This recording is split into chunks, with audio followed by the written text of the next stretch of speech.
Aujourd'hui, les équilibres ont changé et l'Algérie s'affirme comme une puissance que l'on recherche activement, attirant l'attention non seulement de Rome, mais aussi de Madrid et d'autres capitales européennes qui convergent vers elle. Et il suffit d'examiner les données pour saisir cette dynamique, puisque plus de 30% des importations italiennes proviennent déjà d'Algérie, ce qui explique naturellement pourquoi l'Italie a choisi de se rapprocher d'Alger. Pourtant, ce qui devait être une visite officielle sans éclat s'est transformé en agitation médiatique chez certains commentateurs français, simplement parce qu'il devient évident que l'époque où l'on pouvait dicter ses choix à Alger est révolue. Une réalité qui semble avoir profondément dérangé Paris, tandis que de son côté, l'Italie ne s'est pas déplacée pour supplier, mais bien pour sécuriser un élément clé de son approvisionnement énergétique, car lorsqu'un partenaire assure près d'un tiers des besoins d'un pays, il s'agit d'une coopération stratégique incontournable et non d'une dépendance embarrassante.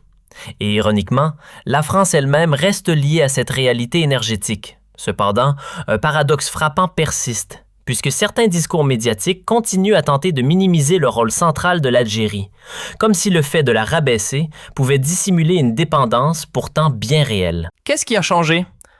L'Algérie est aujourd'hui interpellée comme un partenaire stratégique, et non comme une partie subordonnée dans une vieille équation désormais révolue.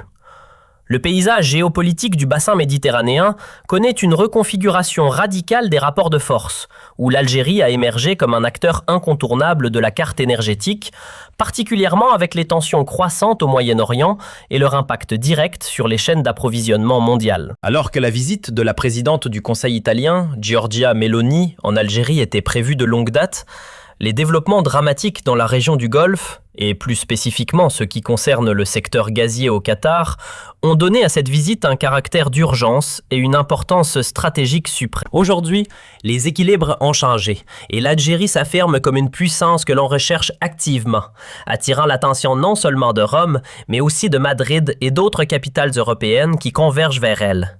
Et il suffit d'examiner les données pour saisir cette dynamique, puisque plus de 30% des importations italiennes proviennent déjà d'Algérie, ce qui explique naturellement pourquoi l'Italie a choisi de se rapprocher d'Alger. Pourtant, ce qui devait être une visite officielle sans éclat s'est transformé en agitation médiatique chez certains commentateurs français, simplement parce qu'il devient évident que l'époque où l'on pouvait dicter ses choix à Alger est révolue. Une réalité qui semble avoir profondément dérangé Paris, tandis que de son côté, l'Italie ne s'est pas déplacée pour supplier, mais bien pour sécuriser un élément clé de son approvisionnement énergétique, car lorsqu'un partenaire assure près d'un tiers des besoins d'un pays, il s'agit d'une coopération stratégique incontournable et non d'une dépendance embarrassante. Et ironiquement, la France elle-même reste liée à cette réalité énergétique. Cependant, un paradoxe frappant persiste, puisque certains discours médiatiques continuent à tenter de minimiser le rôle central de l'Algérie, comme si le fait de la rabaisser pouvait dissimuler une dépendance pourtant bien réelle. Qu'est-ce qui a changé? L'Algérie est aujourd'hui interpellée comme un partenaire stratégique, et non comme une partie subordonnée dans une vieille équation désormais révolue. Le paysage géopolitique du bassin méditerranéen connaît une reconfiguration radicale des rapports de force, où l'Algérie a émergé comme un acteur incontournable de la carte énergétique, particulièrement avec les tensions croissantes au Moyen-Orient et leur impact direct sur les chaînes d'approvisionnement mondiales. Alors que la visite de la présidente du Conseil italien, Giorgia Meloni, en Algérie était prévue de longue date, les développements dramatiques dans la région du Golfe, et plus spécifiquement ce qui concerne le secteur gazier au Qatar, ont donné à cette visite un caractère d'urgence et une importance stratégique suprême. Rome s'est retrouvée face à un danger réel menaçant sa sécurité énergétique et son industrie nationale, faisant du choix de l'Algérie une option existentielle et non une simple manœuvre diplomatique. La crise actuelle découle d'une interruption des approvisionnements en gaz qatari. La géante compagnie Qatar Energy a annoncé l'arrêt de la production dans certaines de ses installations suite à des dommages subis sur le site vital de Ras Laffan, ce qui a entraîné la perte d'environ X% des capacités d'exportation. Cette interruption n'est pas passagère car les estimations techniques indiquent qu'un retour complet à la production pourrait prendre entre 3 et 5 ans. Cela a poussé Doha à brandir la clause de force majeure pour suspendre ses obligations contractuelles envers des pays européens, dont l'Italie et la Belgique.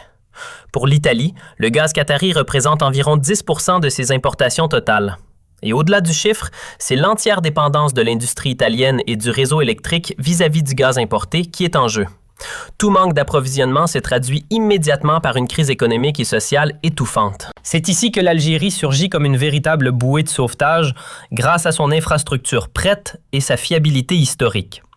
L'Italie dépend actuellement de l'Algérie pour assurer plus de 30% de ses besoins gaziers, et ce pourcentage est appelé à augmenter considérablement compte tenu de l'existence du gazoduc Transmed qui relie directement les deux pays à travers la Méditerranée. Ce pipeline, dont la capacité de transport s'élève à environ 32 milliards de mètres cubes par an, représente un avantage compétitif et géopolitique immense pour l'Algérie. Il permet le transport du gaz sans avoir besoin d'opérations complexes de liquéfaction ou de dépendre des transporteurs maritimes, devenus vulnérables en raison des risques de fermeture du détroit d'Ormuz ou des tensions sur les routes de navigation. Selon les analyses techniques, ce seul pipeline est capable, s'il est exploité à pleine capacité, de couvrir la moitié des besoins de l'Italie en gaz, faisant de l'Algérie le partenaire le plus sûr et le moins coûteux face à la volatilité des prix du gaz naturel liquéfié et à l'augmentation des coûts de frais et d'assurance maritime. Cependant, la position algérienne aujourd'hui se caractérise par la parité et l'intelligence commerciale. L'État algérien, à travers son bras énergétique, la compagnie Sonatra, n'accepte plus de vendre cette richesse à des prix dérisoires ou préférentiels. Sans une contrepartie stratégique, l'Algérie est parfaitement consciente d'être devenue la marque de la Méditerranée, courtisée par tous, de Madrid à Rome jusqu'à Berlin. Par conséquent, les négociations avec Meloni ne se sont pas limitées au pompage de quantités supplémentaires, mais se sont étendues pour inclure des investissements italiens massifs dans les secteurs de l'agriculture, de l'industrie et des infrastructures, ce qui explique la proposition de création d'une chambre de commerce italo-algérienne conjointe. L'Algérie préfère actuellement diriger une partie de son surplus de production vers le marché spot, où les prix atteignent des niveaux records. Ainsi, toute réduction ou engagement à long terme envers l'Italie doit être compensé par un transfert de technologie et un investissement direct, renforçant l'économie algérienne et créant des emplois. En revanche, Paris vit un état de stupéfaction face à ce rapprochement algéro-italien accéléré. Les médias français, habitués depuis des décennies à voir l'Algérie sous l'angle de la tutelle ou de la dépendance, ont été choqués par le fait que Rome a réussi à bâtir des ponts de confiance et de respect mutuel que Paris n'a pas su construire. L'ironie est que la France elle-même dépend du gaz algérien à hauteur de ses importations. Et pourtant, une partie de sa presse s'exprime avec un ton condescendant, tentant de dépeindre la visite de Meloni comme un acte de mendicité. Alors que la réalité indique que c'est la France qui pourrait se retrouver dans la file d'attente si l'Algérie décidait de réorganiser ses priorités en fonction du critère du respect et de la souveraineté, la France a échoué à comprendre l'Algérie nouvelle qui a décidé de diversifier ses partenaires et de s'affranchir des pressions du passé. Elle paye aujourd'hui le prix de cette inertie intellectuelle et politique par un déclin de son influence dans la région au profit des puissances qui traitent avec pragmatisme et égalité. Les alternatives disponibles pour l'Europe en dehors de l'Algérie semblent complexes et insuffisantes. Le gaz azerbaïdjanais, arrivant via le gazoduc TAP, est de quantité limitée et ne peut compenser l'énorme déficit, tandis que le gaz de schiste américain reste l'otage des fluctuations politiques internes à Washington. Les menaces proférées par Donald Trump de lier les livraisons de gaz à des concessions commerciales de l'Union européenne placent le vieux continent dans une situation peu enviable,